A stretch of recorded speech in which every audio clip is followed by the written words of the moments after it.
కల సాకారమైంది. ఉద్యమ పార్టీగా పుట్టి పొలిటికల్ పార్టీగా రూపాంతరం చెందిన టీఆర్ఎస్ అధికార పగ్గాలు చేపట్టింది. మలిదశ తెలంగాణ ఉద్యమాన్ని ఉర్రూతలూగించి రాష్ట్ర కలను సాకారం చేసింది గులాబీ టీం. తెలంగాణలో తొలి ప్రభుత్వాన్ని ఏర్పాటు చేసిన టీఆర్ఎస్ ముందు ఇప్పుడు పెద్ద సవాలుంది. ఇన్నాళ్లు ఉద్యమంలో, పార్టీలో అన్నీ తానే వ్యవహరించిన కేసీఆర్ ఇప్పుడు ప్రభుత్వాధినేత.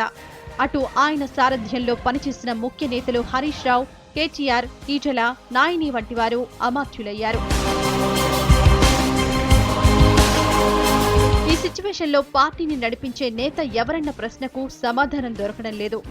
పువ్వులో పుట్టి మగలో ముగుస్తుందని ఎన్ని ఆరోపణలొచ్చినా తట్టుకొని నిలబడి పార్టీని నిలబెట్టారు గులాబీ బాస్. తెలంగాణ రాష్ట్ర సాధన రాజకీయంగానే సాధ్యమవుతుందని నమ్మిన కేసీఆర్ అందుకు అనుగుణంగానే పార్టీని నడిపారు.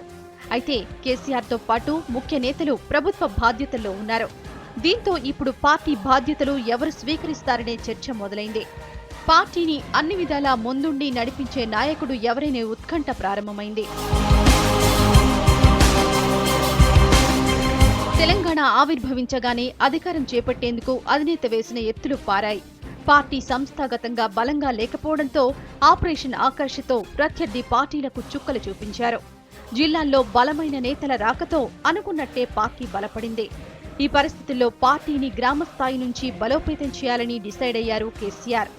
పార్టీ బలోపేతం చేసేందుకు 365 రోజులు శిక్షణ కార్యక్రమాలుంటాయని పలుసార్లు అధినేత స్వయంగా చెప్పారు.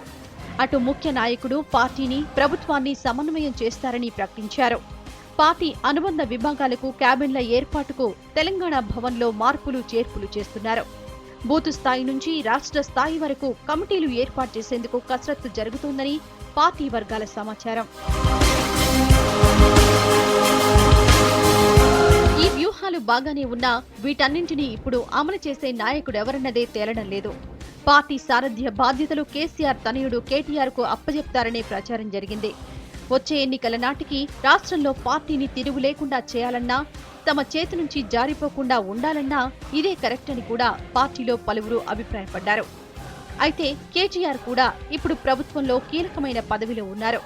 దీంతో కేటీఆర్ ఎంతవరకు పార్టీ బాధ్యతలు స్వీకరిస్తారనేది అనుమానమే. మొత్తం మీద ఎత్తుకు పై ఎత్తులు వేసే గులాబీ బాస్ పార్టీ బాధ్యతలు ఎవరికి అప్పగిస్తారో వేచి చూడాలి.